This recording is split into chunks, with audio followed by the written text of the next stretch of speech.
Listen, his father made a habit out of hitting him. See, some men drink, some men yell, some men hit their children. This man did it all because I guess all men want their boys to be geniuses. Beethoven. Little boy living in a house where a name meant nothing. Living in a house where mercy had to be earned. Through each perfect note tumbling up through the roof to tickle the toes of angels whose harps couldn't hold half the passion that was held in the hands of a young boy who was hard of hearing. Beethoven, who heard his father's anthem every time he put finger to ivory. It was not good enough.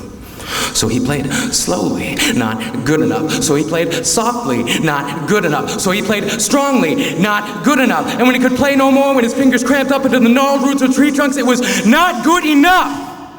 Beethoven, a musician without his most precious tool, his eardrums could no longer pound out rhythms for the symphonies playing in his mind. He couldn't hear the audiences clapping, couldn't hear the people loving him, couldn't hear the women in the front row whispering, Beethoven.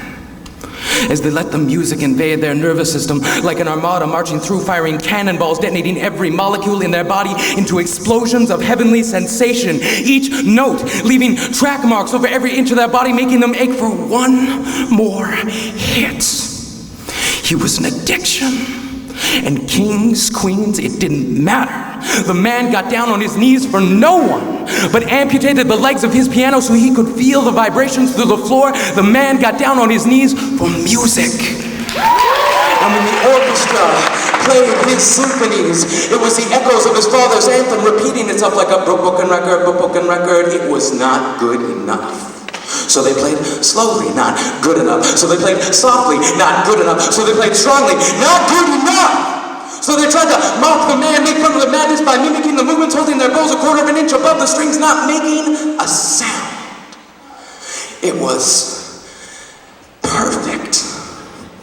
You see, the deaf have an intimacy with silence. It's there in their dreams. And the musicians turn to one another, not knowing what to make of the man, trying to calculate the distance between madness and genius, realizing that Beethoven's musical measurements could take you to distances reaching past the towers of Babylon, turning solar systems into symbols that crashed together, causing comets to collide, creating crescendos that were so loud they shook the constellations until the stars began to fall from the sky, and it looked like the entire universe had begun to cry. Distance must be an illusion. The man must be a genius. Beethoven, his thoughts moving at the speed of sound, transforming emotion into music.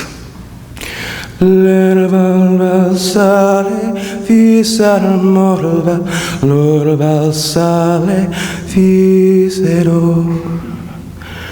for a moment, it was like joy was a tangible thing, like you could touch it. Like for the first time, we could watch love and hate dance together in a waltz of such precision and beauty that we finally understood. The history wasn't important. To know the man, all we ever had to do was listen. Thank you, Providence.